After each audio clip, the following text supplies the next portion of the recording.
Assalamu alaikum, my friends. Today we have a good news. Good news is our national cricket team won the first T20 match against West Indies.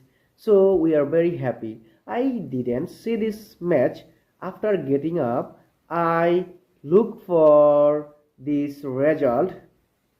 However, I saw the winning result. Bangladesh won the match by 7 runs. Okay, so I was very happy to see this scorecard. However, I congratulate them, especially Mehdi Hassan, Shomo Sarkar, Zakir Ali Onik, and also Shamim. They played well.